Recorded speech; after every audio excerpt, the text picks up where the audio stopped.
É assim a geração dos que buscam vossa face, ó Senhor, Deus de Israel. Salmo 23. Um bom dia. Desejo a você uma excelente segunda-feira e semana e que possamos permanecer na paz de nosso Senhor Jesus Cristo. Em nome do Pai, do Filho e do Espírito Santo. Amém.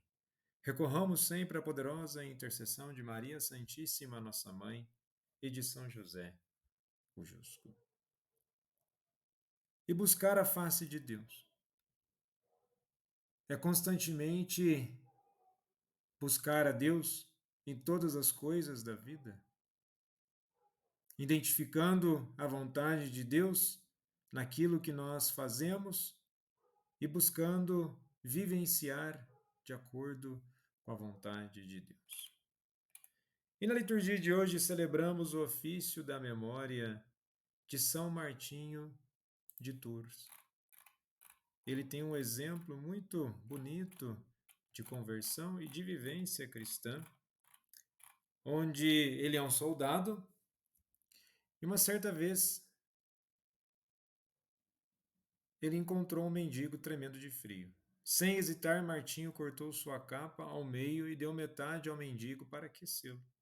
E naquela noite teve uma visão em que Jesus aprecia a ele com a metade da capa, dizendo: Martinho, ainda catecúmeno, me cobriu com essa veste. E essa experiência transformadora o levou a buscar o batismo e a dedicar sua vida ao cristianismo. Isso é buscar a face de Deus. Nos desafios da vida, nas experiências as quais nós temos, buscamos verdadeiramente adentrar o mistério divino e transformar a nossa vida, não pelo nosso mérito, mas pela graça de Deus que opera e nos transforma. Na primeira leitura de hoje, na carta a Tito, capítulo 1, dos versículos 1 ao 9, onde o apóstolo Paulo apresenta sua saudação e dá instruções sobre a liderança na igreja em Creta. E esse trecho aborda questões de autoridade, doutrina e o perfil desejado de um líder cristão. E essa carta a Tito faz parte das chamadas epístolas pastorais, junto com as duas cartas a Timóteo, escritas exatamente para orientar seus colaboradores na organização e liderança das comunidades cristãs. E no versículo 1 ele começa: Paulo, servo de Deus e apóstolo de Jesus Cristo, para levar os eleitos de Deus à fé e ao conhecimento da verdade que conduz à piedade. E ao utilizar o termo servo, reflete a humildade e a obediência, enquanto apóstolo sublinha sua autoridade e missão divina. Mas a sua autoridade e missão divina é de humildade, obediência, servidão. E servidão a qual esperança? Conforme está no versículo 2, na esperança da vida eterna, a qual o Deus que não pode mentir prometeu antes dos tempos eternos. Então vejamos, ele vai sublinhar que a vida eterna é uma promessa de Deus. A nossa caminhada para a vida eterna começa na vida. O céu é logo aqui no aspecto que nós começamos as vivências de uma espiritualidade mais elevada aqui. Buscai as coisas do alto. É evidente que a plenitude dessa vida eterna é em Deus, quando nós passarmos dessa vida para a outra vida, mas o que nós temos que entender é que o nosso compromisso não é apenas com a nossa fé, no sentido de fazer bem a nós.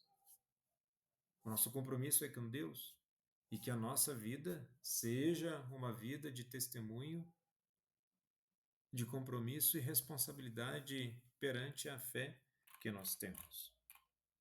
E no Evangelho de hoje, em Lucas capítulo 17, dos versículos 1 a 6, apresenta o ensino de Jesus sobre a seriedade de causar escândalos, o perdão e a importância da fé. E essa passagem é significativa porque combina advertências e instruções sobre relacionamentos interpessoais e uma reflexão profunda sobre a fé.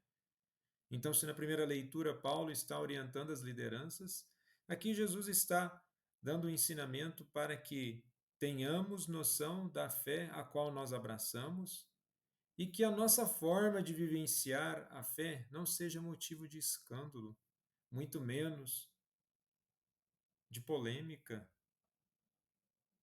Vivenciar em Deus, mesmo que isso seja contra os valores mundanos, não se trata aqui de ficar jogando pedra nas pessoas, apontando o dedo, tomando a nossa vida como uma vida totalmente correta. Não. Nós temos uma forte responsabilidade perante o compromisso que temos. E nos versículos 3 e 4, Jesus, na sua orientação, que ele diz: Tomai cuidado de vós mesmos. Se teu irmão pecar, repreende-o. Se ele se arrepender, perdoa-lhe.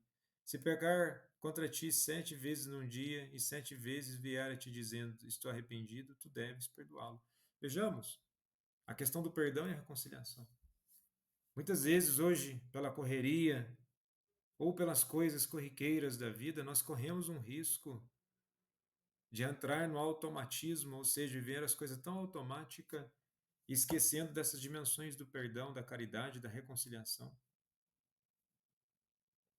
E Jesus, ao falar de que é preciso ter cuidado, responsabilidade para não sermos pedra de tropeço, nós podemos ser pedra de tropeço em quais aspectos?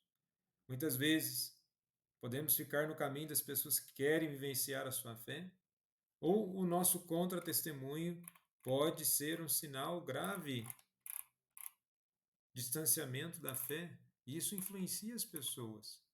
Se nós dizemos que acreditamos no Cristo, que possamos vivenciar de acordo com essa crença, não é meramente uma moda ou algo prazeroso, ou algo interessante de se fazer. Tem a ver com a nossa salvação, tem a ver com o nosso compromisso de fé. Nós não podemos separar as coisas da outra. É a obediência. Não adianta apenas uma prática exterior se a prática interior ela não é modificada. E nesse sentido, Jesus chama a atenção para que não sejamos motivos de contra-testemunho. No versículo 2, o que ele diz: seria melhor para ele que lhe amarrassem uma pedra de moinho no pescoço e o jogassem no mar do que escandalizar um desses pequeninos. É uma responsabilidade. É claro que ao dizer que amarrar uma pedra de moinho no pescoço é uma hipérbole. O que seria isso?